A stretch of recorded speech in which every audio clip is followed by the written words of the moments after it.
cruel millionaire forces. Made to play piano, but her talent surprises everyone. The gentle morning sunlight filtered through the dusty windows of the modest apartment in downtown Boston, casting a warm glow on the weathered grand piano that dominated the small living room. Emma Sullivan's fingers danced across the ivory keys, bringing to life the complex harmonies of Chopin's Nocturne in E-flat major. The music filled every corner of the space, transforming the humble surroundings into a concert hall of dreams. At 25, Emma possessed a gift that transcended her circumstances. Her delicate features reflected both determination and vulnerability as she played, her long brown hair falling forward with each passionate movement. The piano, a family heirloom from her beloved grandfather Joseph Anderson, stood as both a blessing and a reminder of what could have been. "Emma, honey, you'll be late for work." Grace Sullivan's voice cut through the final notes of the piece. Emma's mother stood in the doorway, her waitress uniform already on, ready for another long day at the local diner. Despite the tired lines around her eyes, Grace's face held an unmistakable pride as she watched her daughter. "Just one more minute, Mom," Emma pleaded, her fingers hovering over the keys. "I almost have this passage perfect." Grace smiled knowingly. "You said that 20 minutes ago. The Fairmont won't wait, sweetheart, not even for Chopin." Emma sighed, closing the piano lid with practiced care. The Fairmont Hotel, where she worked as a guest services coordinator, paid well enough to help support her mother and keep their modest apartment. But it was far from her dream of performing on grand stages. Still, she was grateful for the job, especially given how difficult times had been since her grandfather's passing 3 years ago. I know, Emma conceded, quickly gathering her things. "I just miss him so much sometimes. When I play, it's like he's still here, teaching me, encouraging me to reach for more." Grace crossed the room and embraced her daughter. "Your grandfather would be so proud of you, Emma. You have his gift, his passion for music. Joseph always said you were destined for greater things." The memory of her grandfather brought both warmth and sadness to Emma's heart. Joseph Anderson had been more than just a grandfather.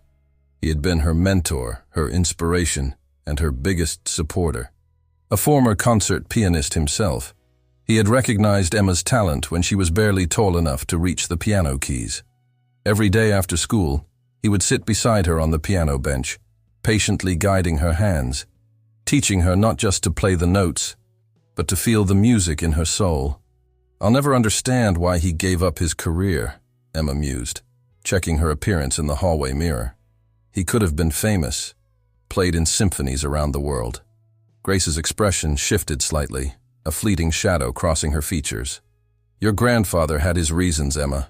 Sometimes life presents us with choices that aren't easy to understand." Emma nodded, though she couldn't shake the feeling that there was more to the story than she knew. Her grandfather had rarely spoken about his past, especially the years before he became a music teacher. When he did, his eyes would take on a distant look, as if seeing something far beyond the present moment. Grabbing her coat, Emma hurried toward the door. The morning commute to the Fairmont would take at least 30 minutes, and she couldn't afford to be late again. Mr. Phillips, her supervisor, had already given her 2 warnings about tardiness this month. "I'll be home for dinner," she called out to her mother. "Don't forget to take your medicine." "I won't," Grace promised.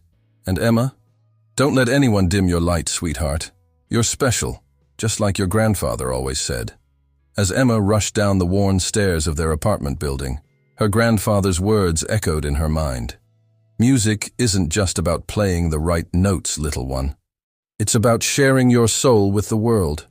The morning sun caught the silver charm bracelet on her wrist, her grandfather's last gift to her, making it sparkle like a promise of better days ahead. Little did Emma know that this ordinary Tuesday would set in motion a chain of events that would change not only her life, but the lives of everyone around her. As she hurried toward the subway station, the city awakening around her, fate was already weaving its intricate pattern, connecting past and present in ways she could never imagine. The grand piano in their small apartment stood silent now, but its music would soon reach far beyond those dusty walls, touching hearts and revealing long-buried secrets that would reshape the very foundation of Emma's world. For now, though, she was simply another young woman rushing to work, carrying dreams as delicate as piano notes in her heart, unaware that destiny was about to play an unexpected symphony of its own. The Fairmont Hotel's marble lobby gleamed under crystal chandeliers, a world away from Emma's modest apartment. She straightened her navy uniform blazer, tucking away thoughts of morning piano practice as she assumed her position at the front desk. The hotel was buzzing with preparation for that evening's event, a private party at the Montgomery mansion, where several hotel staff members, including Emma, had been selected to assist. "Sullivan!" Mr. Phillips's voice cut through the ambient noise. "A word, please." Emma's supervisor, a man whose personality matched his perfectly pressed suits, beckoned her to his office. The morning light through his window illuminated a memo on his desk, the Montgomery event details printed on expensive letterhead. "You'll be part of the service team at Richard Montgomery's mansion tonight," he stated, adjusting his wire-rimmed glasses. "Mr. Montgomery specifically requested our best staff for his mother's memorial celebration." Emma nodded, though her stomach tightened. Everyone knew about Richard Montgomery, the real estate magnate whose name graced half the city's newest developments. His reputation for perfectionism and harsh treatment of employees was legendary. "I understand, Mr. Cray. Phillips. This is crucial for the hotel's relationship with the Montgomery Group," he emphasized. "No mistakes. And Sullivan?" He paused, his expression severe. "I'm aware of your musical hobby.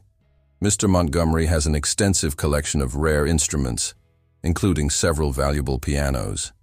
Under no circumstances are you to touch any of them." The warning stung, but Emma maintained her professional smile. "Of course, sir." The day passed in a blur of check-ins and guest requests, until evening found Emma standing in the opulent foyer of the Montgomery mansion. Crystal glasses clinked as Boston's elite mingled, their jewelry catching the light like stars fallen to earth. In one corner stood a magnificent Steinway grand piano, its polished surface reflecting the chandelier's glow. Richard Montgomery commanded attention as he moved through the crowd. Tall and distinguished at 45, his silver-streaked dark hair and tailored suit spoke of old money and influence. Yet there was something in his sharp blue eyes that suggested steel rather than silver. "My mother loved this piano," his voice carried across the room as he addressed his guests. "She played every day until her final moments." He gestured to the Steinway, his expression momentarily softening. "Tonight, we honor her memory with music she cherished." Emma focused on her duties, efficiently moving through the crowd with a tray of champagne.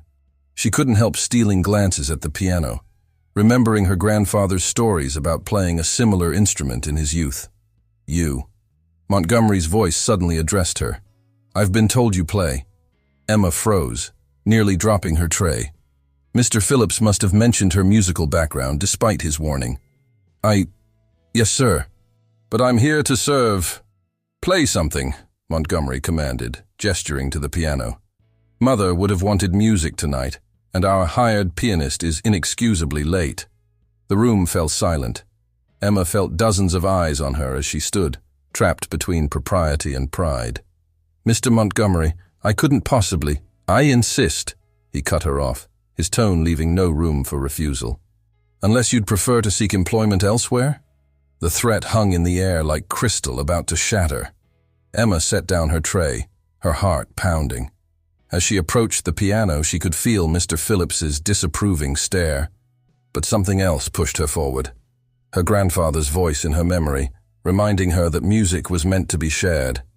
The piano bench was cool beneath her as she sat, adjusting her uniform skirt with trembling hands. The keys gleamed, inviting and intimidating. Emma closed her eyes, took a breath, and began to play. Chopin's Nocturne filled the room, but not as she had played it that morning. This performance carried something more. All the dreams she held back, all the music that lived in her soul.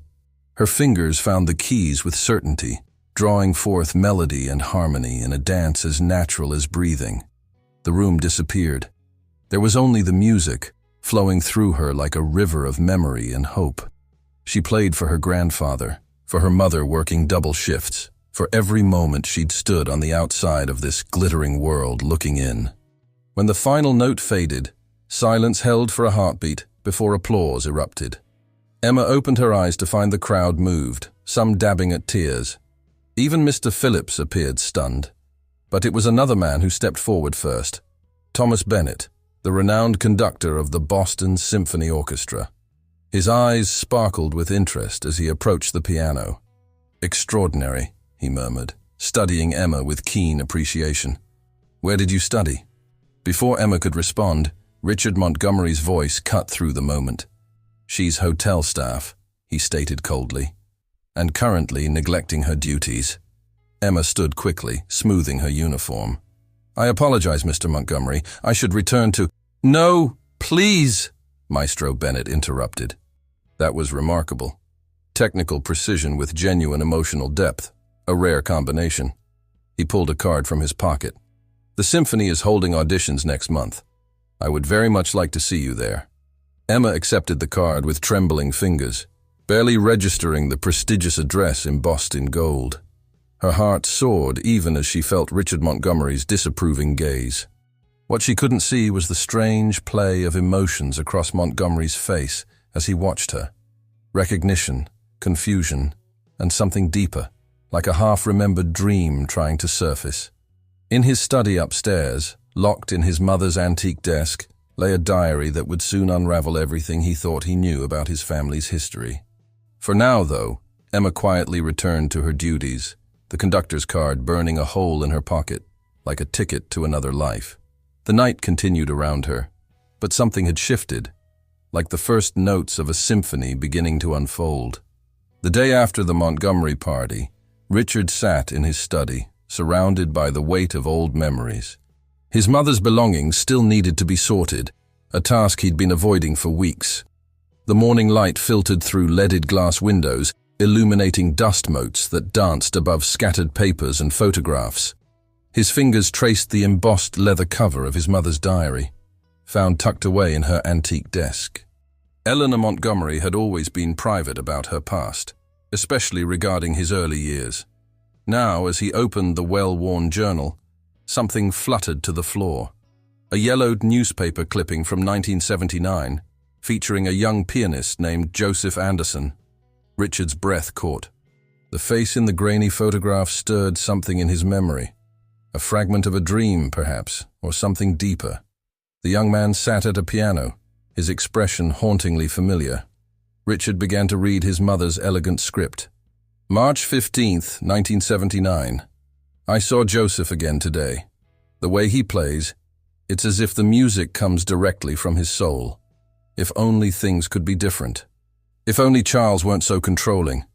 Our secret becomes harder to bear each day, knowing what, and who, I must leave behind. A knock at the study door interrupted his reading. "Mr. Montgomery, the board meeting starts in 30 minutes. Cancel it," he called out, his voice rough. "Cancel everything today." Meanwhile, across town, Emma sat at her grandfather's piano, Maestro Bennett's card propped against the music stand. The morning sun caught the brass nameplate. Joseph Anderson, Carnegie Hall, 1980. Her fingers hovered over the keys, remembering the previous night's performance and the unexpected opportunity it had created. "Mom," she called out, "can you tell me more about Grandpa's time as a concert pianist? Why did he really stop performing?" Grace appeared in the doorway, her expression guarded. "Why do you ask?" "It's just, last night, playing that Steinway at the Montgomery mansion, it felt like he was there with me." Emma's fingers brushed the yellowed keys. "But there's so much about his life I don't know. He never talked about his career, why he gave it all up." Grace sank into the worn armchair beside the piano, her hands fidgeting with her apron. "Your grandfather. He had his reasons, Emma. Sometimes life presents us with impossible choices. But what choices? He was talented enough to play anywhere in the world. Instead, he spent 30 years teaching piano to children in Boston. Why?" Grace's eyes grew distant. There was someone he loved, someone who couldn't be with him. The music reminded him too much of what he'd lost. Before Emma could press further, her phone buzzed, a text from Mr. Phillips. Her heart sank as she read it. "Meeting, my office, 9 a.m. sharp." The Fairmont's morning bustle felt subdued as Emma made her way to Phillips's office. She steeled herself for the worst, but his expression wasn't angry. It was calculating. "Mr. Montgomery called this morning," Phillips began, adjusting his tie. "He requested information about your background, specifically about your family." Emma frowned. "My family?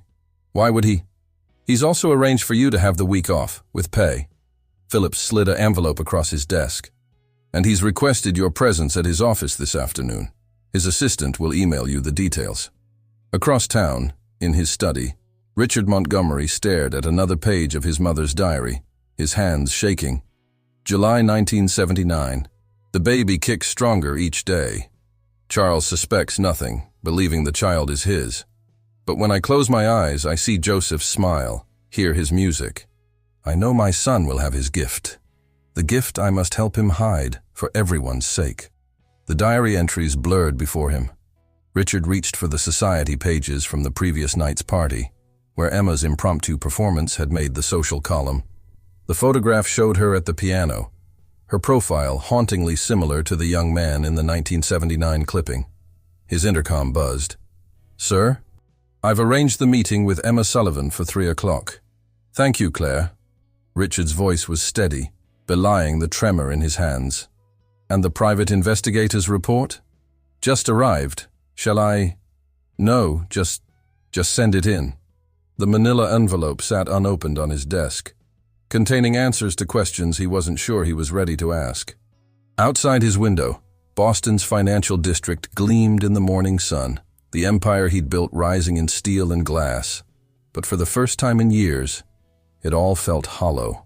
In her apartment, Emma practiced scales, preparing for her symphony audition, unaware that each note echoed through decades of secrets.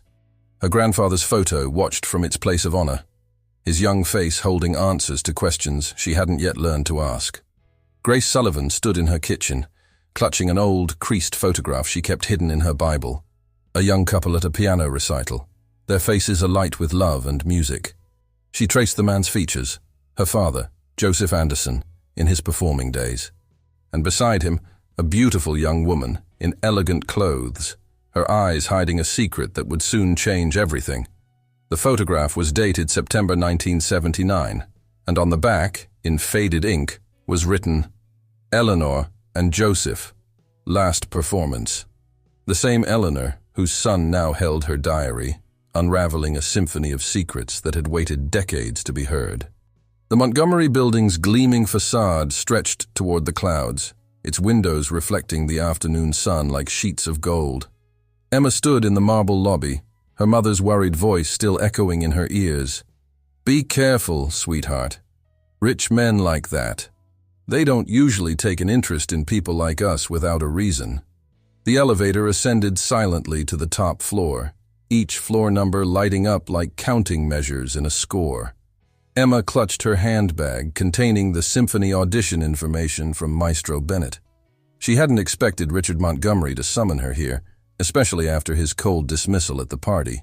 The elevator doors opened directly into a waiting area where an elegant woman in her 50s looked up from her desk. "Miss Sullivan, Mr. Montgomery is expecting you." She led Emma through double doors into a vast corner office with views of the city sprawling toward the harbor. Richard Montgomery stood at the window, his back to the door. The office was immaculate except for his desk, which was uncharacteristically cluttered with old photographs and papers. A familiar melody drifted through hidden speakers, Chopin's Nocturne, the same piece Emma had played at the party. "You play exactly like him," Richard said without turning around. "I didn't realize it that night, but now..." He finally faced her, his expression unreadable. "Tell me about your grandfather." Emma blinked, thrown by the unexpected question. "My grandfather? Joseph Anderson." Richard picked up a photograph from his desk. "The concert pianist who gave up his career in 1980, your mother's father." "How do you know so much about him?" Richard's fingers tightened on the photograph's frame. "My mother. She kept everything. Every newspaper clipping, every concert program."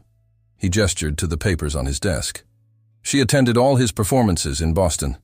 The last one was in September 1979. Emma moved closer. drawn by the scattered memorabilia of her grandfather's past. Her eye caught a concert program, and she gasped softly. The elegant woman in the photograph beside her grandfather. She had her mother's eyes, but the proud tilt of her chin, the aristocratic bearing. "That's your mother," Emma whispered. "Eleanor Montgomery." "Yes." Richard's voice was tight. They knew each other well, it seems. Very well. He opened a leather-bound diary, turning to a marked page. "My mother was an accomplished pianist herself, though she rarely played in public. She took lessons, private lessons."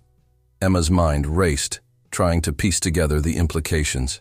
"My grandfather taught piano after he stopped performing.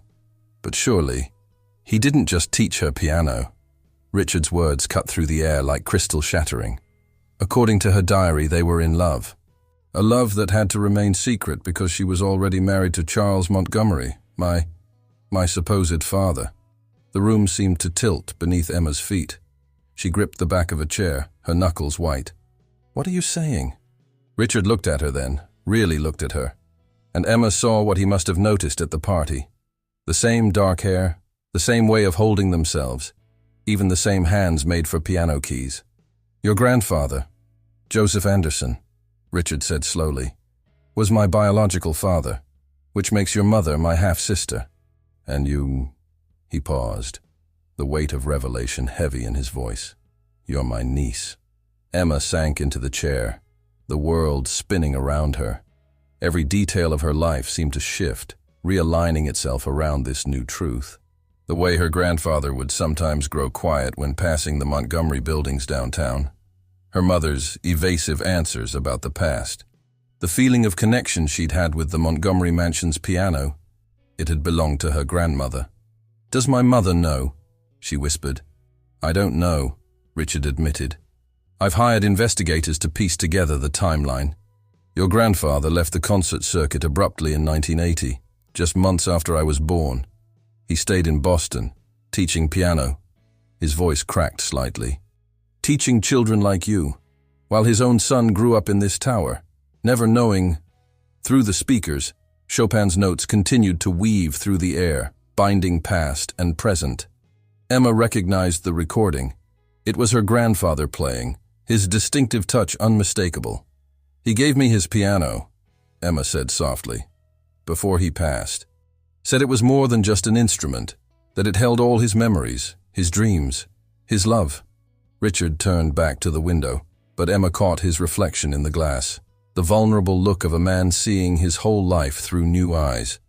"I always wondered why my mother insisted I take piano lessons as a child. Why she'd cry sometimes when I played." "You play too?" Emma asked, surprising herself with how much she wanted to know this piece of him. "Used to. I had some talent, but Charles, the man I thought was my father, discouraged it. Said music was a waste of time for someone who needed to learn the business." His laugh was bitter. I suppose even then he knew. Knew I had inherited something that wasn't his to give. A gentle knock interrupted them. "Mr. Montgomery, the board members are asking about the delayed meeting." "Cancel everything," Richard said firmly. "And Claire, please call Grace Sullivan. Ask her to join us here. It's time we had a family discussion." Emma's phone buzzed, a text from her mother. He called. "I'm on my way." "It's time you knew the truth. All of it." The afternoon sun slanted through the windows, painting golden stripes across the scattered photographs and papers. Pieces of a family puzzle finally coming together. In the background, her grandfather's recording reached its final notes, hanging in the air like a bridge between what was and what could be. Richard stood looking at Emma, his expression softening. "That night at the party, when you played, it was like hearing my mother and father together again, though I never knew it then. Music has a way of carrying truth through time, doesn't it?" Emma nodded, tears blurring her vision. "Grandpa always said that music speaks what words can't say." "Perhaps," Richard said quietly. "It's time we all learned to listen." Grace Sullivan's hands trembled as she rode the elevator to the top floor of the Montgomery building. In her purse lay an old wooden box she'd kept hidden for decades, filled with letters, photographs, and secrets she'd hoped would never need to be revealed. The security guard's respectful Mrs. Sullivan still rang strange in her ears, so different from the usual dismissive glances she received in her waitress uniform. When the elevator doors opened, she found Emma and Richard waiting. The sight of them standing together made her breath catch. The family resemblance she'd always struggled to how impossible. "Mom?" Emma stepped forward, her eyes full of questions. "I see you've been going through Eleanor's things," Grace said to Richard, noticing the familiar diary on his desk. "She always said you would, when the time was right." Richard's head snapped up. "You knew her?" Grace moved to the desk, running her fingers over the diary's worn cover. "She came to every one of my piano recitals. Sat in the back, wearing big sunglasses and a scarf. I pretended not to recognize her, but a daughter knows her mother's eyes." She smiled sadly, "Just like she would have recognized yours in Emma's face." "Eleanor was your mother?" Emma whispered, sinking into a chair. "But you always said that she abandoned us?" "In a way she did, but not because she wanted to." Grace opened her purse, removing the wooden box. "Your grandfather, my father, he made sure I understood why. Everything they did was to protect us all." Richard pulled up chairs for them, his corporate facade cracking under the weight of emotion. "Tell us everything, please." Grace opened the box, revealing bundles of letters tied with faded ribbon. "It began in 1978. Father, Joseph, was giving private piano lessons to make extra money between concerts. Eleanor Montgomery was his star pupil, but she was trapped in a loveless marriage to Charles Montgomery, the man I thought was my father," Richard said bitterly. "Charles was controlling, dangerous when crossed. But Eleanor found refuge in music, in your father's teaching." Grace selected a photograph. Eleanor and Joseph at the piano, their heads bent together over the keys. They fell in love over Chopin and Beethoven. But then, she became pregnant. Richard finished quietly. Grace nodded. "With you." Charles was away on business often, so initially no one questioned. But Eleanor knew the truth. She also knew Charles would destroy everyone if he discovered it. Your father's career, her family's reputation, everything. Emma leaned forward. "So Grandpa gave up performing to protect them, to protect all of us. You see, by then, Eleanor was pregnant again, with me." Grace's voice wavered. Charles was growing suspicious.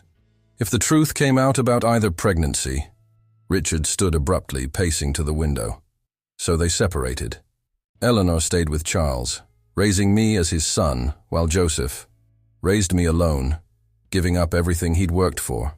Grace wiped away a tear. Eleanor made sure we were taken care of financially, through anonymous accounts. She even bought the piano, the one you play now, Emma, so we'd always have a piece of her with us. Emma touched the charm bracelet on her wrist, her grandfather's last gift. "Did you ever see her? After?" "She found ways, piano recitals, school events, always at a distance. She sent birthday cards signed, 'A Friend.' When she learned you were musical, Emma, she was overjoyed. She followed your progress through the years, though you never knew." "The piano lessons," Richard said suddenly. "She insisted I take them, even when Charles objected. She was trying to keep our connection to Joseph alive." Grace pulled out one final item from the box. A letter dated just months before Eleanor's passing. "She wrote this for you, Richard. She wanted you to have it when you were ready." Richard took the envelope with unsteady hands. The room fell silent as he read, broken only by the soft catch of his breath. Finally he looked up, his eyes bright with unshed tears. "She says she never stopped loving him, our father. That every time she heard me play, she heard him. That's why she filled the house with music, why she kept his career documented in her diary." He paused, swallowing hard. "She asks for forgiveness." "There's nothing to forgive," Grace said gently. "They all did what they had to do to give us a chance at life." Emma stood, moving to the baby grand piano that sat in the corner of Richard's office, positioned exactly where Eleanor's piano had been in the mansion. Her fingers brushed the keys, drawing forth a soft chord. "The music never stopped," she said quietly. "It just waited, like all these truths, for the right moment to be heard." Richard joined her at the piano, his sister, her mother, watching with tears in her eyes. "Play something," he requested softly. Something they would have played together. Emma began the opening notes of Chopin's Nocturne, the piece that had started this revelation. To her surprise, Richard sat beside her on the bench, his hands finding the lower octaves in perfect harmony. Together, aunt and nephew played the piece their grandparents had fallen in love over, while Grace listened, holding Eleanor's final letter close to her heart. Outside the window, the sun began to set over Boston, painting the sky in shades of gold and purple. In that moment, in that office high above the city, 3 generations of secrets dissolved into music, and a family fractured by circumstance began to heal through harmony. Eleanor would have loved this, Grace whispered, watching her daughter and brother play together. All she ever wanted was for her children to find each other through music. 2 weeks after the revelations in Richard's office, the Sullivan apartment buzzed with an energy it hadn't known in years. The old piano, once a symbol of buried secrets, now stood proud in its corner, freshly tuned and polished, a gift from Richard to honor their shared heritage. Emma sat at the keys, practicing for her upcoming symphony audition, while Grace prepared dinner in the kitchen. The apartment now bore subtle signs of their changed circumstances. Fresh paint on the walls, new curtains letting in more light, and a small collection of framed photographs showing Eleanor and Joseph in their youth. "Your technique on that passage is perfect," Richard observed from the doorway, setting down his briefcase. These evening visits had become routine, his corporate persona softening each time he crossed their threshold. "But try it with more feeling in the middle section. That's where Mother, Eleanor, always said the heart of the piece lived." Emma nodded, adjusting her interpretation. The music flowed differently now, carrying the weight of family history in each note. "I still can't believe you kept up with piano all these years in secret." Richard moved to stand beside the piano, his fingers absently tracing the wood grain.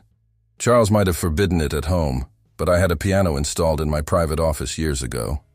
Late at night, when the building was empty, I'd play. It made me feel connected to something I couldn't name then." "Dinner's ready," Grace called from the kitchen. "Emma, honey, take a break." "You've been practicing for hours." The small dining table, recently replaced with a larger one to accommodate their growing family gatherings, was set with Grace's best dishes, no longer saved for special occasions only. Richard had initially insisted on taking them to expensive restaurants, but Grace had been firm. Family meant home-cooked meals and conversations around a kitchen table. "I spoke with Maestro Bennett today," Richard mentioned as they settled in to eat. "He's very excited about your audition next week, Emma. Says he hasn't heard such promising talent in years." Emma pushed her food around her plate, anxiety creeping into her voice. "What if I'm not ready? The symphony, It's everything Grandpa dreamed of, everything Eleanor wanted for her family's legacy." "Hey," Grace reached across the table, squeezing her daughter's hand. "Your grandfather didn't just give you his talent, he gave you his strength. And Eleanor, she watched over you your whole life even if you didn't know it." Richard cleared his throat, clearly emotional. "Which reminds me, I have something for you, Emma." He retrieved an envelope from his briefcase. "I found this in Mother's personal effects. It's tickets to your grandfather's last performance at Carnegie Hall. She saved everything from that night." Emma opened the envelope with trembling fingers, pulling out 2 preserved tickets and a program yellowed with age. "December 12, 1979, she read aloud. "Just months before I was born," Richard finished. "His final public performance. The critics called it his most passionate yet. Now we know why."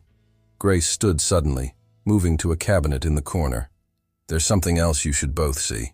She returned with a small velvet box. "Dad gave this to me before he passed. Said it was time it came back to the family." Inside lay a delicate golden locket. When opened, it revealed a tiny photograph of Eleanor at the piano, her face young and full of joy.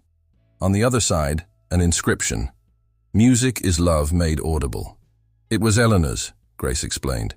"She left it with Dad the night she told him about expecting me. Said she couldn't keep it without raising suspicion, but she wanted it preserved for future generations." Emma touched the locket reverently, for when the truth could finally be known. "I remember this," Richard said softly. "She wore it only once that I can recall, the night of my first piano recital. Charles was furious, said it wasn't suitable for her status." He laughed quietly.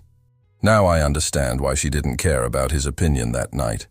The conversation flowed easily as they finished dinner, years of separation dissolving in shared memories and new understandings. Richard spoke of Eleanor's final years, how music had been her constant companion, even as her health failed. Grace shared stories of Joseph's dedication to his students, how he'd channeled his lost concert career into nurturing young talents. Later, as the evening drew to a close, Emma returned to the piano. This time, Richard joined her on the bench, their hands finding familiar harmonies in a duet. Grace watched her brother and daughter play together, seeing both Joseph and Eleanor in their shared expressions of joy. "You know," Richard said during a pause, "I'm having the mansion's music room restored. Mother's piano, your grandmother's piano. It deserves to be played again, perhaps for a small family concert before your symphony audition." Emma's eyes lit up. "Really? You'd want that?" "The room's been silent too long," he replied. "It's time to fill it with music again. Real music, played by family." As if to seal the moment, they began to play again, their melody drifting out the open window into the spring evening. On the wall, the newly hung portrait of Joseph and Eleanor seemed to smile down at their legacy, a family once divided by secrets, now united by the very music that had first brought them together. In the kitchen, Grace held Eleanor's locket, whispering a quiet thank you to both her parents for the sacrifice that had given them all this moment. The path to truth had been long and complex, but its resolution played out in perfect harmony. The Montgomery Mansion's music room underwent a transformation over the following week. Sheets were pulled from furniture, windows were thrown open to let in fresh air, and Eleanor's Steinway was restored to its former glory. Richard supervised every detail personally, while Emma and Grace helped arrange the space that would host their first family concert. "Mother spent countless hours in here," Richard explained, running his hand along the piano's freshly polished surface. "Now I understand why she never let Charles change anything about this room, even when he wanted to modernize the rest of the house." Emma explored the built-in shelves lining the walls, filled with sheet music spanning centuries. Many bore Eleanor's elegant handwriting, notes on interpretation, fingering suggestions, emotional cues. "Look at this," she called out, pulling a worn score from the collection. "Grandpa's annotations are here too. They must have practiced together from these very sheets." Grace picked up a leather-bound volume, its pages thick with pressed flowers. Eleanor's performance diary. She kept track of every piece she learned, every private lesson with Dad. Her voice softened. The last entry is dated just weeks before Richard was born. As they worked, the room seemed to come alive with echoes of the past. The afternoon sun streamed through tall windows, casting warm light on the family photographs Richard had recently added. Joseph and Eleanor in their youth, Grace's childhood piano recitals, Emma's early performances, and even some of Richard's secret practice sessions captured by his mother. "I found something else," Richard said, opening an ornate cabinet. Inside lay a vintage recording system, complete with carefully preserved tapes. Mother recorded their practice sessions. "I thought, perhaps we could play one during the concert. Let their music join with ours." Emma's eyes filled with tears as the first notes of a decades-old recording filled the room. Her grandfather and grandmother playing a Bach double concerto, their passion for music and each other evident in every phrase. "Perfect timing," called a voice from the doorway. Maestro Bennett stood there, his presence both unexpected and welcome. "Richard asked me to help coordinate the program for your family concert, though from what I'm hearing, you hardly need my help." The conductor moved into the room, his experienced eye taking in the space and its history. "You know, I attended one of Joseph Anderson's last concerts. The way he played that night, there was something special in his performance, something beyond mere technique. Now I understand what it was. He was playing for love." Emma felt the weight of expectation settle on her shoulders. In just 3 days, she would perform for her family in this very room, and 4 days after that would be her symphony audition. "Maestro, do you really think I'm ready?" Bennett smiled kindly. "My dear, you were born ready. Music like yours, it's in your blood, passed down through generations of love and sacrifice. The question isn't whether you're ready for the symphony, It's whether the symphony is ready for what you'll bring to it. They spent the afternoon planning the concert program, selecting pieces that honored both their family's past and its newly united present. Richard and Emma would perform Eleanor's favorite Chopin duet. Grace would play a piece Joseph had composed for her as a child, and Emma would conclude with the piece she'd prepared for her symphony audition. As evening approached, Richard unveiled one final surprise. "I had this made," he said, presenting Emma with an elegant silver frame. Inside was a program for their upcoming concert, designed to match the style of Joseph's final Carnegie Hall performance. The Montgomery Sullivan family presents an evening of musical heritage, featuring works by Chopin, Bach, and Anderson, performed by Emma Sullivan, Richard Montgomery, and Grace Sullivan, with special recordings of Eleanor Montgomery and Joseph Anderson, in celebration of family. Found, music shared, and love remembered. Grace brushed away tears as she read it. "Dad would have loved this. Eleanor, too." "There's more," Richard added softly. "I'm establishing a music scholarship in their names at the Boston Conservatory, for talented students who need support to pursue their dreams, just as Eleanor tried to support us from afar all those years." Emma hugged her uncle tightly, no longer feeling strange about showing such affection to the man who had once seemed so coldly distant. "Thank you for everything." Later that evening, as Emma practiced her audition piece one last time, she felt different somehow, stronger, more connected to the music than ever before. The notes flowed from her fingers with new purpose, carrying the weight of her family's legacy and the promise of its future.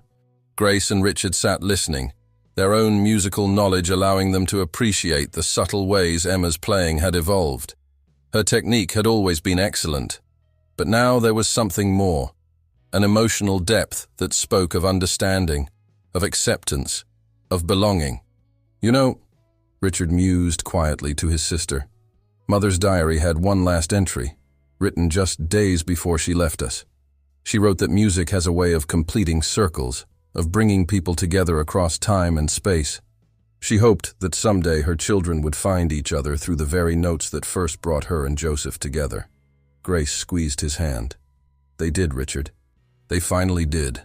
As the last notes of Emma's practice session faded, the setting sun painted the music room in shades of gold, illuminating the photographs of past and present that now shared the walls in harmony. In 3 days, this room would witness the first concert of their united family, a prelude to Emma's symphony audition and to whatever future lay beyond. The music that had once been kept secret would finally be played in the open, celebrating not just talent and technique, but the enduring power of love to overcome time, silence, and separation. The evening of the family concert arrived with an air of anticipation that filled every corner of the Montgomery mansion. The music room glowed with soft lamplight, its freshly polished surfaces reflecting the careful arrangements of flowers. White lilies, Eleanor's favorite, interspersed with the deep blue irises Joseph had always loved. A small but distinguished audience had gathered: Maestro Bennett, a few close friends of the family, and several of Joseph's former piano students who had known both him and Emma. The intimate setting somehow made the occasion feel even more significant than a grand concert hall. Emma stood in Eleanor's former dressing room, now converted into a waiting area for the performers. She wore a vintage dress that Grace had found among Eleanor's preserved belongings, midnight blue silk that seemed to catch every reflection of light. Around her neck hung Eleanor's locket, its weight a comfortable reminder of the evening's significance. "You look just like her," Richard said from the doorway, already seated at the piano in his tuxedo. "Mother wore that dress the night she met Father." Grace appeared beside him, elegant in a cream-colored ensemble. "Dad used to say she outshone every star in Boston that night." She stepped forward to adjust Emma's necklace. "And now here we are, 3 generations later, about to play their music in their space." The gentle murmur of conversation from the music room drifted up, mixing with the soft sound of the vintage recordings being tested one final time.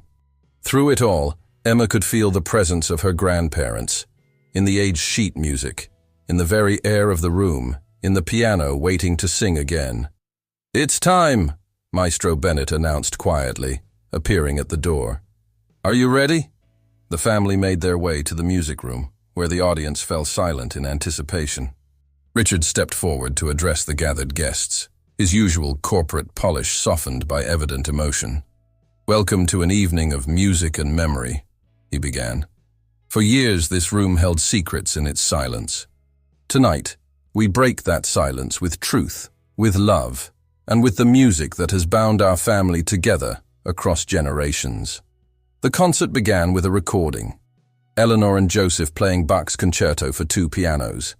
As their music filled the room, Richard and Emma took their places at the Steinway, joining the recorded performance in perfect synchronization.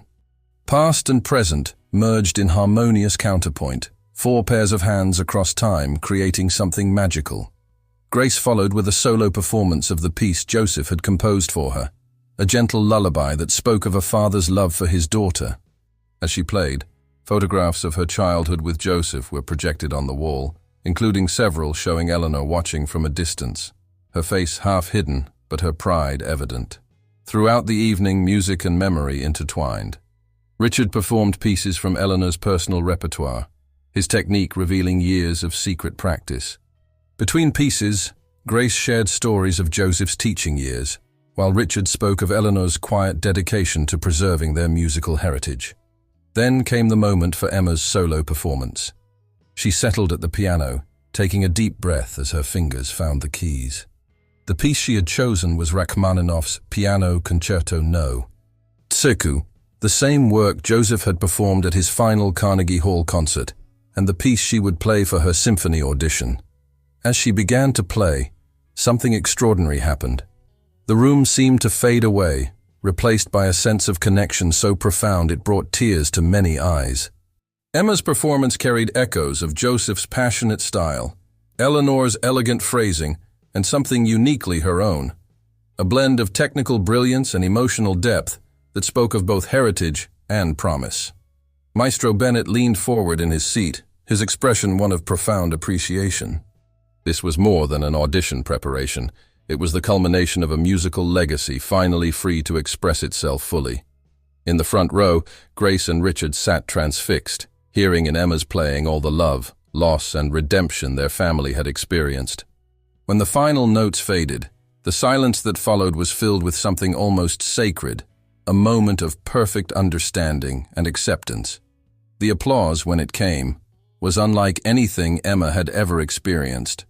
Not thunderous, but deep and sincere, acknowledging not just the performance but the journey that had led to it. As the evening drew to a close, Richard had one final surprise. He unveiled a photograph, recently discovered in Eleanor's papers, showing Joseph Anderson giving a young Eleanor her first piano lesson. Below it, in Eleanor's handwriting, was a quote, "In music, as in love, some things are destined to find their way home." The family gathered around the piano one last time, their hands joining in a final piece, a simple arrangement of the lullaby Joseph had written for Grace, now played by 3 generations of his legacy. As they played, the vintage recordings of Eleanor and Joseph seemed to weave through their performance, as if the past were reaching out to embrace the present. Outside, the Boston night sparkled with stars, while inside the Montgomery mansion, a family once divided by secrets, celebrated their reunion through the very music that had first brought them together. Tomorrow would bring new challenges. Emma's symphony audition loomed large on the horizon, but for now, in this moment, everything was in perfect harmony. "They're here with us," Grace whispered as the last notes faded. "Can you feel it?" Emma nodded, her fingers still resting on the keys her grandfather had loved so well. "In every note," she replied. "In every moment of silence between the notes. They're home. And so are we," Richard added softly. "So are we." The morning of the symphony audition dawned clear and bright, sunlight streaming through the windows of the Sullivan apartment. Emma sat at her grandfather's piano, not playing but simply touching the keys, drawing strength from their familiar feel. The success of the family concert 3 days ago had filled her with confidence, but now, facing her biggest challenge yet, butterflies danced in her stomach. "I made your favorite breakfast," Grace called from the kitchen. "Just like I used to before your recitals when you were little." Emma smiled, remembering countless morning rituals before performances, her mother's special blueberry pancakes, her grandfather's gentle coaching. The way he'd always say, "Music isn't about being perfect, little one. It's about being true." A knock at the door revealed Richard, impeccably dressed despite the early hour. In his hands, he carried a leather portfolio she recognized from Eleanor's study. "I found these last night," he said, settling beside her at the piano. Mother kept every program from Father's symphony performances, including his audition piece. He opened the portfolio, revealing yellowed papers and photographs. "He played the same Rachmaninoff concerto you've chosen.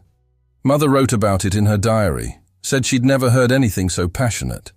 Emma traced the old program with trembling fingers. "Do you think I can do it? Live up to their legacy?" "You already have," Grace said firmly, joining them with a tray of breakfast. "Every time you play, every note you touch, you're not just their legacy, Emma. You're your own musician, with your own voice." Richard nodded, pulling something else from his briefcase, a small velvet box. "Mother left this for you, though she never knew exactly who you'd be." Inside lay a delicate pearl brooch in the shape of a treble clef. She wore it for her first public performance. Said it gave her courage. As Emma pinned the brooch to her concert dress, memories of the past few weeks flooded her mind. Discovering her true family, understanding the depth of love that had shaped their history, playing that magical concert in the Montgomery mansion. Each moment had added another layer to her music, another depth to her understanding. "Maestro Bennett called this morning," Richard mentioned as they finished breakfast. "He's arranged for you to practice on the symphony Steinway before the audition. Said something about wanting you to feel comfortable with the instrument." The Boston Symphony Hall stood majestic in the morning light, its classical columns reaching toward the sky. Emma's heels clicked on the marble floors as she followed an usher to the practice room, her family close behind. The Steinway waited, gleaming under the lights, its presence both intimidating and inviting. "Take your time," Maestro Bennett said, appearing quietly in the doorway. "Feel the instrument. Let it become part of you." Emma sat at the piano, adjusting the bench just so. Her fingers found the keys, and she began with simple scales, feeling the action of the instrument, its voice, its character. Gradually, she moved into portions of her audition piece, each phrase carrying echoes of the family concert, of her grandfather's teachings, of Eleanor's hidden love for music and family. Grace and Richard sat listening, their own musical knowledge allowing them to appreciate how Emma's playing had evolved. There was something new in her interpretation now, a depth that spoke of understanding, of acceptance, of belonging. "You know," Richard murmured to his sister, "I always wondered why Mother insisted on keeping Father's music alive in our house, even when it caused tensions with Charles. Now I understand. She was keeping hope alive, waiting for this moment when music would bring us all together again." A gentle knock interrupted them. It was time. The audition panel was ready. Before Emma stood to go, Grace pressed something into her hand, a faded photograph of Joseph at his own symphony audition, young and full of dreams. On the back, in Eleanor's elegant script, "Music speaks what love cannot say." "They're with you," Grace whispered, hugging her daughter. "Every note, every phrase, their love is with you." Richard squeezed her shoulder. "Show them what our family's music can do." As Emma walked toward the audition hall, pearl brooch gleaming at her throat, she carried with her more than just years of practice and technique. She carried the dreams of a young pianist who gave up fame for love, of a woman who kept music alive through decades of separation, of a family finally united by the very notes that had once divided them. The massive doors to the main hall opened before her. Inside, the audition panel waited, including Maestro Bennett and several distinguished musicians. The magnificent Steinway stood center stage, bathed in warm light, looking remarkably like the one in the Montgomery mansion's music room. Emma took her place at the piano, adjusting her dress, feeling the weight of Eleanor's brooch, the echo of her grandfather's teachings, the love of her mother, the support of her newly found uncle. As she placed her hands on the keys, ready to begin the Rachmaninoff concerto, she felt something settle in her soul, a certainty that transcended mere performance. This wasn't just an audition. This was a moment generations in the making, a dream carried forward through years of sacrifice and secret love, finally ready to sing out in the open air. As she began to play, Emma felt all the threads of her family's story coming together in the music, creating something entirely new yet anchored in the deepest kind of love. The first notes rang out in the perfect acoustics of Symphony Hall, carrying with them the echo of dreams long deferred, now ready to soar. The magnificent Steinway waited on stage, its polished surface reflecting the warm lights of Symphony Hall. Emma sat poised at the keyboard, her heart beating in perfect rhythm with the silence before the first note. The audition panel, led by Maestro Bennett, sat attentively in the front rows, their expressions neutral, but expectant. In that moment of pristine silence, Emma closed her eyes briefly, feeling the weight of Eleanor's pearl brooch at her throat, the memory of her grandfather's gentle guidance in her fingers, and the love of her newly united family surrounding her like a protective embrace. Then she began to play. The opening chords of Rachmaninoff's Piano Concerto No. 2 filled Symphony Hall with an intensity that made several panel members lean forward in their seats. This was not merely a technical presentation. From the very first notes, Emma poured every ounce of her family's story into the music. The passionate first movement spoke of Eleanor and Joseph's forbidden love, of music's power to bridge impossible distances. Emma's fingers flew across the keys with both precision and emotion, each phrase carrying echoes of late-night practice sessions with her grandfather, of Eleanor's secret vigils at her recitals, of Richard's hidden years of playing his mother's piano. In the audience, Grace gripped Richard's hand tightly as they listened. This was their father's piece, the one he had played in his final concert before choosing love over fame. Now his granddaughter was bringing it to life again, infusing it with new meaning, new understanding. The second movement emerged like a gentle tide, Emma's interpretation carrying all the tender melancholy of separated families and sacrificed dreams. Yet there was hope in every note, a promise of reunion, of healing, of love preserved through decades of silence. Maestro Bennett's eyes never left Emma's hands as she played, his expression growing increasingly animated. He recognized something in her performance that transcended mere talent or preparation. This was music that carried history in its heart, that spoke of both loss and redemption. As she moved into the final movement, Emma felt something extraordinary happening. The music seemed to play itself through her, as if every key she touched released not just notes but memories. Her grandfather teaching her scales, her mother working double shifts to maintain his precious piano, Eleanor watching from afar, Richard finding his way back to his family's legacy. The triumphant conclusion approached, and Emma poured everything she had into those final, passionate phrases. The last chords rang out through Symphony Hall with such power and emotion that for several moments after she finished, no one moved or spoke. The silence was broken by Maestro Bennett rising to his feet, followed quickly by the rest of the panel. "Miss Sullivan," he said, his voice thick with emotion. Or perhaps I should say, Miss Anderson Montgomery. Emma's heart stopped for a moment as she waited. In all my years with this symphony, I have never heard a performance that so perfectly married technical excellence with emotional depth. He turned to his fellow panelists, receiving confirming nods. "We would be honored to have you join us as our newest pianist." The words took a moment to sink in. When they did, Emma felt tears welling up in her eyes. She had done it, not just for herself, but for all of them. Grace and Richard rushed forward to embrace her, forming a family circle right there on the symphony stage. "Your grandfather would be so proud," Grace whispered, her voice breaking with joy. "As would Mother," Richard added, his usual corporate composure completely abandoned in the emotion of the moment. Maestro Bennett approached them, holding a formal letter of acceptance. "You know," he said thoughtfully, "I was present at Joseph Anderson's final Carnegie Hall performance. I never understood until now why a pianist at the height of his career would suddenly stop performing." He smiled warmly at their surprised expressions. "There was something in his music that night. The same thing I hear in yours now, Emma. Love. Pure, uncompromising love." The acceptance letter trembled in Emma's hands as she read it. Principal pianist with the Boston Symphony Orchestra. The position her grandfather might have held, had life taken a different turn. "There's something else," Richard said, pulling an envelope from his jacket. "I had my lawyers prepare this. I'm changing the name of the Montgomery Music Foundation to the Anderson Montgomery Foundation for Musical Arts. It's time both sides of our family's legacy were honored openly. Emma looked around Symphony Hall, its magnificent architecture and perfect acoustics somehow more beautiful now that she knew she would be performing here regularly. The stage lights caught Eleanor's brooch, sending prisms of light dancing across the piano's surface. "Play something else for us," Maestro Bennett suggested gently. "Something from your family concert, perhaps?" Emma returned to the piano, her family gathering close as she began to play the lullaby Joseph had written for Grace, the piece that had opened their hearts to healing.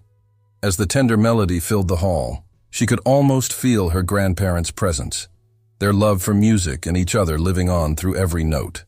Above the stage, the morning sun streamed through Symphony Hall's high windows, bathing the scene in golden light. In that moment, surrounded by music and love, the past and present merged into a perfect harmony of acceptance and understanding. The last notes of the lullaby faded into the hall's perfect acoustics, carrying with them the end of one journey and the beginning of another. Emma's fingers rested on the keys, feeling the infinite possibilities that lay ahead, not just for her career, but for her newly united family. "Welcome home," Maestro Bennett said softly, "to both the symphony and your family's legacy." 6 months after Emma's audition, the Montgomery mansion buzzed with activity once again. The music room, now a regular gathering place for the family, had been transformed for a special celebration. Photographs of Joseph and Eleanor shared the walls with newspaper clippings of Emma's debut with the Boston Symphony Orchestra and announcements for the newly established Anderson Montgomery Foundation. Emma stood by the Steinway, dressed in an elegant concert gown, greeting guests who had come to celebrate her first successful season with the symphony. The room filled with familiar faces, her fellow musicians, Maestro Bennett, former students of her grandfather, and most importantly, her now complete family. "Have you seen the latest?" Richard asked, approaching with a newspaper. The headline read, "Rising star, pianist Emma Sullivan carries forward a legacy of love and music." The article detailed not just her musical achievements, but the remarkable story of how music had reunited their family. "They would have loved this," Grace said softly, joining them. She wore Eleanor's locket, now containing 3 photographs. The original one of Eleanor, a picture of Joseph, and a recent photo of Emma at her symphony debut. Both of them, seeing their love for music and each other living on like this. The foundation Richard had established was already making waves in Boston's musical community. Scholarships had been awarded to promising young musicians from underprivileged backgrounds, and a special program had been created to provide instruments and lessons to children who couldn't afford them. "Look who just arrived." Richard nodded toward the door, where Maestro Bennett entered with a special guest, one of the foundation's first scholarship recipients, a young girl clutching a violin case, her eyes wide with wonder at the grand room. Emma moved to greet them, remembering her own childhood dreams of playing in grand halls. "Would you like to play something for us?" she asked the girl gently. "This piano has heard generations of musicians finding their voice." The girl nodded shyly, and soon the sound of violin and piano filled the room as Emma accompanied her in a simple duet.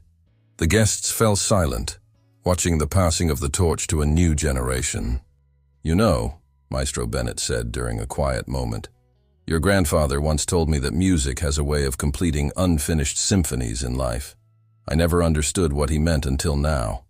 Richard, who had recently started playing publicly again, joined them at the piano. Mother used to say something similar. She believed that every piece of music carries a piece of the musician's soul. He smiled at his niece. Emma's playing carried their souls back to us. The evening progressed with impromptu performances, shared stories, and moments of quiet reflection. Grace played the lullaby Joseph had written for her, now arranged as a duet with Emma. Richard performed some of Eleanor's favorite pieces, his technique refined by months of dedicated practice. As twilight painted the Boston sky in shades of purple and gold, Emma prepared for the evening's final performance. The guests gathered close as she began to play, not a classical piece this time, but an original composition titled Legacy of Love, which she had written to honor her family's story. The music wove together themes from their shared history, Echoes of Joseph's passionate style, Eleanor's elegant phrasing, the lullaby that had become their family's anthem. But it also spoke of the present, of healing, of discovery, of love transcending time and silence. Grace and Richard sat together, listening to their father's musical gift living on through Emma.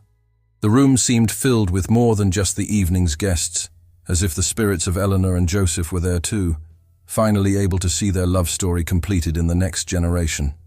"I've been thinking," Richard said during the applause that followed, "about converting part of the mansion into a music school, a place where talented young musicians can study, regardless of their background. We could call it the Anderson-Montgomery Conservatory." Emma's eyes lit up. "In the same rooms where Grandpa taught Eleanor? Where their love for music brought them together?" "Exactly," Richard smiled. "Let their legacy help other musicians find their voice, just as you did." The Foundation's board members, present for the celebration, immediately voiced their support. Plans were already being discussed when Maestro Bennett called for attention. "I have an announcement of my own," he said, beaming. "The Symphony Board has approved a special concert series for next season, the Anderson Legacy. Emma will perform her grandfather's repertoire, including pieces we've discovered in Eleanor's collection that Joseph wrote but never published." The news was met with enthusiastic approval. Emma felt tears well up as she thought of playing her grandfather's own compositions with the symphony, bringing his music to life again in the very city where he had chosen love over fame. As the evening drew to a close, the three of them, Emma, Grace, and Richard, gathered at the piano one last time. Together they played the simple lullaby that had become their family's theme, its gentle notes carrying all the love, loss, and redemption of their story. Outside, the Boston night sparkled with stars, while inside the mansion, the music room resonated with the sound of healing, of family, of dreams fulfilled. The sheet music on the piano held more than just notes now. It held the story of a love strong enough to echo through generations, of music's power to break silence and heal hearts, of a family's journey from separation to harmony. Emma's fingers found the final chords of the lullaby, letting them ring out soft and true. In that moment, she felt complete, not just as a musician, but as part of a legacy of love that would continue to touch lives through the universal language of music. 1 year to the day after Emma's symphony debut, the newly established Anderson-Montgomery Conservatory opened its doors. The Montgomery Mansion, once a symbol of separation and secrets, had been transformed into a haven for musical education and artistic growth.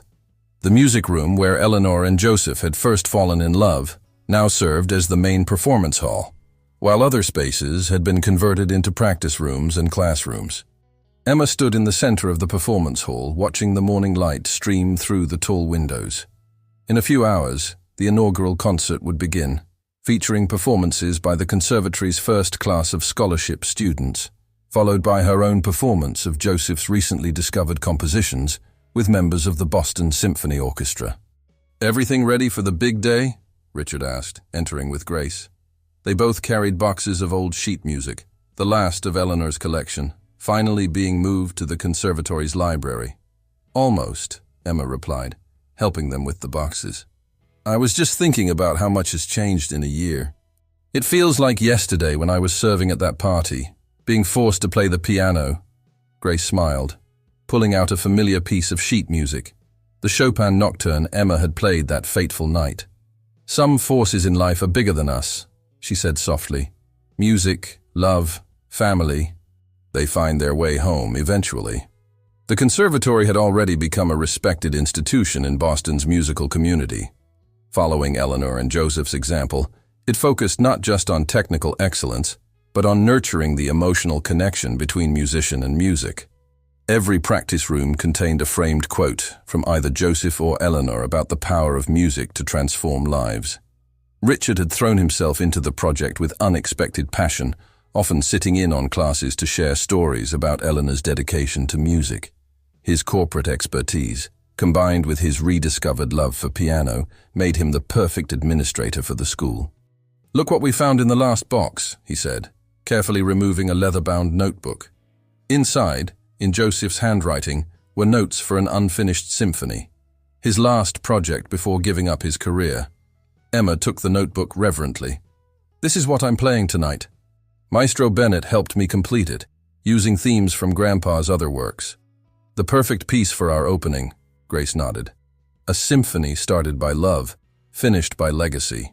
As afternoon approached, the conservatory filled with excited voices. Students in formal attire practiced last-minute passages. Proud parents gathered with cameras, and distinguished musicians arrived to show their support. Maestro Bennett moved through the crowds, offering encouraging words to nervous performers. Before the concert, the family gathered in what had once been Eleanor's private music room, now Emma's teaching studio. The walls held photographs chronicling their journey. Joseph and Eleanor in their youth, Grace's childhood recitals, Emma's symphony debut, Richard's return to music, and countless moments from the past year of healing and growth. "I have something for each of you," Emma said, presenting 2 wrapped packages. Inside were framed copies of her newly published composition, Legacy of Love, dedicated to Eleanor and Joseph. The score's cover featured a treble clef design incorporating both the Anderson and Montgomery family crests. Richard traced the dedication with trembling fingers. "Mother would have loved this. She always said music speaks what words cannot." "And Dad," Grace added. "He would be proud to see his gift living on, touching so many lives." The concert hall filled to capacity as evening fell. Students performed with passion and skill, their music carrying the fresh enthusiasm of young artists discovering their voice. Then came the moment for Emma's performance of Joseph's completed symphony. As she took her place at the Steinway, now positioned exactly where it had been when Eleanor took her first lesson from Joseph, Emma felt a profound sense of rightness. The symphony members raised their instruments, Maestro Bennett lifted his baton, and the music began. The piece was everything a love story should be, passionate yet tender, complex yet accessible, speaking of both joy and sacrifice.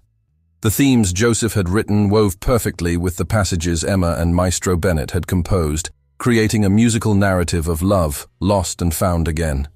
In the audience, Grace and Richard sat transfixed, hearing in the music echoes of their parents' love story, their own journey of discovery, and the promise of future generations. Around them, the conservatory's students listened intently, absorbing not just the music, but the deeper lesson it taught about art's power to heal and unite. As the final movement reached its conclusion, Emma felt something settle in her soul, a sense of completion, of circles closing and opening simultaneously. The last notes rang out in perfect harmony, and for a moment, the hall held its breath in reverent silence. The applause, when it came, felt like more than just appreciation for the performance. It was a celebration of love's triumph over time and circumstance, of music's power to bridge any distance, of family bonds strengthened through shared passion and understanding. Later that night, after the guests had gone and the halls had grown quiet, Emma, Grace, and Richard gathered one last time around Eleanor's piano. Together, they played the lullaby that had become their family's heart song, not as an end, but as a continuing promise. Outside, Boston's lights twinkled like stars, while inside the Anderson-Montgomery Conservatory, music and love had finally found their permanent home. The past was present in every note, but it was the future that sang most sweetly, a future where passion would always find its voice, where art would continue to heal hearts, and where love's song would play on eternally. As the lullaby's final notes faded into the night, Emma looked at her family, her mother's gentle smile, her uncle's proud eyes, and knew that some symphonies never truly end. They just keep playing in new ways, through new voices, carrying forward the eternal harmony of love expressed through music.